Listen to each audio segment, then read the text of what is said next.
sesuai dengan arahan dari Kabupaten pemerintah Kabupaten Toba, khusus dalam bidang Dinas Pendidikan dan Pemuda dan Olahraga, pada saat kesempatan ini kita mau menyikapi tentang keadaan situasi dan hal-hal yang telah menjadi kebanggaan di Kabupaten Toba Samosir atau di Kabupaten Toba, yaitu tentang kaldera Toba, tentang kaldera Danau Toba. Artinya kaldera itu adalah merupakan suatu konsep pengembangan kawasan yang berkelanjutan yang membantu dan menserasikan tiga keragaman alam yang beragam. Yang pertama adalah keragaman geologi atau geodiversity, keragaman hayati atau biodiversity, dan keragaman budaya atau cultural diversity, yang bertujuan untuk pembangunan serta pengembangan ekonomi kerakyatan yang berbasis pada perlindungan atau konservasi terhadap ketiga keragaman ini. Geosit Toba atau yang lebih dikenal sebagai kaldera Toba adalah salah satu bentang alam geologi paling spektakuler dan signifikan di dunia yang terletak di Provinsi Sumatera Utara, Indonesia, dan yang paling kita kenal ada di Danau Toba atau Kabupaten Toba. Nah, pembentukannya tidak lepas dari sejarah vulkanisme yang dahsyat yang telah membentuk lanskap ini. Kaldera Toba terbentuk dari serangkaian letusan supervulkanik atau letusan gunung berapi yang sangat besar, dengan letusan terakhir dan yang paling dahsyat diperkirakan terjadi sekitar 74.000 tahun yang lalu. Sering disebut sebagai Yongset Toba.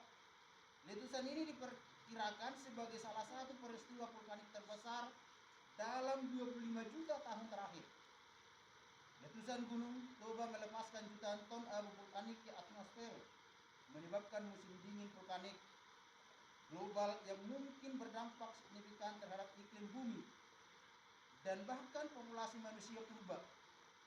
Bukti-bukti Abu Toba ditemukan di berbagai belahan dunia, dari India hingga Laut Cina Selatan. Setelah letusan dahsyat tersebut, dapur magma di bawah kosong dan atapnya runtuh, membentuk depresi besar yang kini terisi air dan menjadi Danau Toba. Danau ini adalah danau vulkanik terbesar di dunia dan salah satu danau terdalam. Di tengah Danau Toba terdapat Pulau Samosir yang kita kenal, yang sebenarnya adalah kubah resugen yang terperangkat kembali akibat tekanan magma yang naik setelah letusan utama. Ini adalah fitur geologi yang langka dan sangat menarik. Signifikan, Geosit Toba mencakup aspek geologi ilmiah, ekologis, dan sosial budaya yang menjadikan situs yang sangat penting di tingkat global atau internasional. Nah, Toba Caldera UNESCO Global Geopark yang ada di Kabupaten Toba atau beberapa yang telah dipercayai di dunia oleh UNESCO. Yang pertama adalah batu basiha.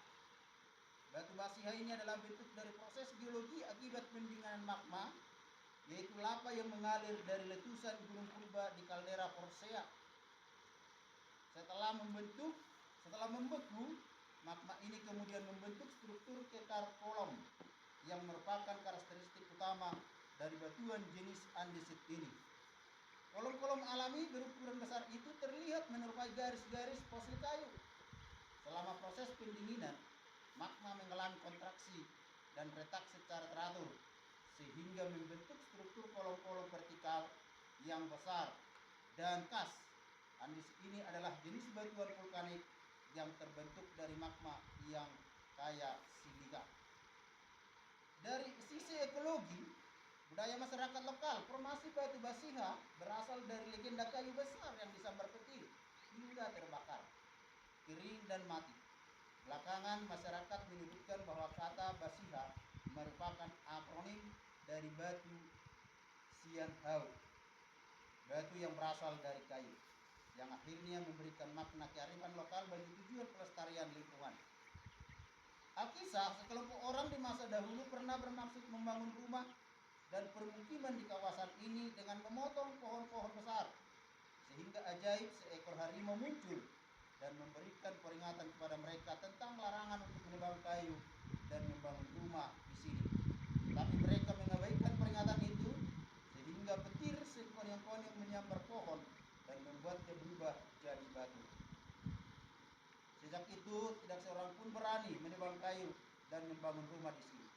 Batu basiha selanjutnya dimanfaatkan sebagai tempat bermusyawarah atau mengambil keputusan penting, karena masyarakat percaya bahwa roh leluhur hadir di sekitar batu ini dalam jelmaan harimau untuk memberi pertanda atau nasihat mengenai segala persoalan yang mereka hadapi.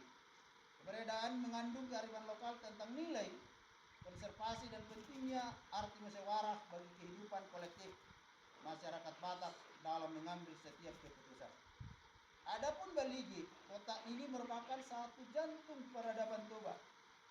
Di kota ini terdapat sejumlah warisan kolonial, berbagai tinggalan budaya dan museum Batak TB Silalahi yang memiliki koleksi terlengkap mengenai kebudayaan yang dihasilkan masyarakat kaldera. Mengunjungi Baligi sepertinya membaca kitab besar tentang Toba, di mana setiap lembah, batu, dan guanya menyimpan cerita yang tak pernah habis untuk dijelajahi. Yang kedua, yang telah ditetapkan oleh UNESCO, Liang Sipegi, berlokasi di zona selatan kaldera Toba. Geosit Baligi Liang Sipegi Meat mempresentasikan karakteristik geologi pasca erupsi super vulkanik yang terjadi sekitar 74.000 tahun yang lalu. Bentang kawasan ini dicirikan dengan keberadaan pudruk feroklasik seperti tufa dan bereksik vulkanik, serta struktur geologi aktif berupa sesar normal dan morfologi kaldera yang kompleks. Kombinasi antara endapan vulkanik, aktivitas tektonik, dan erosi menciptakan formasi-formasi yang unik, seperti fenomena gua alami di Liang Sipegi, batu yang mirip kayu terbakar di Batu Basiha, serta ekosistem hayati yang didominasi pinus, perdu, dan semak. Liang Sipegi memiliki keindahan musik, dinding yang terbentuk secara alami melalui proses pelapukan dan erosi yang panjang dari dinding kaldera Porsea. Kaldera ini terbentuk akibat amblasan pasca erupsi super vulkanik gunung api purba. Dinding kaldera Porsea tersusun oleh batu kapur. Air hujan yang mengalir di daerah ini secara bertahap melarutkan dan mengikis batu kapur melalui proses kimiawi dan mekanis.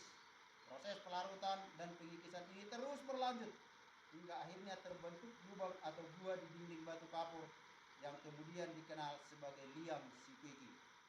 Masyarakat setempat meyakini bahwa Liang Sipegi adalah bekas tempat bertapa atau tempat persembunyian leluhur mereka. Cerita turun-temurun di tengah masyarakat mengisahkan bahwa gua ini merupakan asal-usul leluhur marga Panjaitan yang dibuang semasa dalam kandungan ibunya. Ibunya diasingkan karena tidak kunjung melahirkan setelah hamil lebih dari 9 bulan. Kondisi itu dianggap aib bagi masyarakat pada saat itu. Sang leluhur Panjaitan bernama Silundu Ni Pahu yang dibesarkan oleh tanaman pakis akhirnya lahir di Liang Sipegi, yang kemudian tumbuh menjadi pemuda yang cerdas dan tangkas. Kelak dia dikenal sebagai Raja Sijarot Paraliman Panjaitan. Di kemudian hari, gua yang beberapa lorongnya belum sepenuhnya dapat ditelusuri dan merupakan koloni kelelawar ini dijadikan sebagai tempat mencari kekuatan spiritual oleh para raja dan tokoh adat setempat. Sampai hari ini, para pengunjung masih selalu menemukan semacam persembahan atau sesajen di altar batu yang sengaja dibuat untuk tujuan tersebut. Yang ketiga adalah Situmurun. Terletak di sisi tenggara kaldera Toba, geosit Situmurun Uluan Blok menjadi penting karena situs ini memperlihatkan ekspor batuan dasar prakaldera serta endapan baru hasil letusan super vulkanik seperti ignibit dan tufa. Dengan struktur geologi kompleks berupa sesar dan perlapisan batuan yang merekam secara magmatik dan Selain itu, keberadaan air terjun yang mengalir ke Danau Toba di sekitar area ini menambah nilai geomorfologi dan hidrologi. Geosite ini penting untuk studi geologi, ekosistem air tawar, dan pengembangan geowisata ilmiah. Puluhan blok sendiri adalah formasi bantuan yang menjadi fondasi dari proses geologi terbentuknya Danau Toba. Disinilah para ahli menemukan banyak petunjuk tentang masa lalu bumi, lapisan batuan tua, bekas aktivitas magma, dan pola retakan yang menunjukkan pergerakan lempeng. Dari sudut pandang budaya, kawasan ini juga menyimpan banyak kekayaan adat dan sejarah Batak. Banyak kisah leluhur dan kepercayaan lokal yang terkait dengan air terjun dan batu-batu besar di sekitarnya. Bagi masyarakat lokal, tempat ini bukan hanya keindahan alam, tapi juga ruang spiritual yang menyatukan manusia dengan alam dan para pendahulu mereka. Yang keempat adalah Taman Eden. Dari posisi yang berlatar belakang hutan lindung, membuat geoset ini memiliki kekayaan biodiversitas, flora dan fauna. Taman Eden dirintis dan diinisiasi oleh keluarga Sirait dan telah berhasil dikembangkan sebagai tujuan geowisata, konservasi dan edukasi lingkungan. Selain menjadi pusat pendidikan lingkungan, penelitian dan ekowisata, Taman Eden juga menjadi pusat industri kecil pengolahan hasil tanam tanaman lokal menjadi bioproduk seperti bumbu andaliman, madu hutan kaldera, andaliman biji kering dalam kemasan, andaliman bubuk dalam kemasan, crispy jamur bumbu andaliman, keripik singkong rasa andaliman, barmen rasa andaliman, bandrek andaliman, dan sebagainya. Pengunjung dapat belajar langsung mengenai proses pengolahannya sambil belajar tentang pentingnya pelestarian hutan, mengenai berbagai jenis tumbuhan obat, serta mendapatkan pengalaman berada di alam liar. Taman Eden juga dilengkapi dengan taman anggrek yang terdiri dari puluhan koleksi anggrek khas kaldera Toba, di samping berbagai koleksi tanaman langka yang nilai endemisitasnya cukup tinggi. Untuk itu mari kita mengenang dan terus untuk berbuat yang terbaik melestarikan kawasan-kawasan geowisata yang ada di Toba. Akhir kata, saya ucapkan Horas. Horas.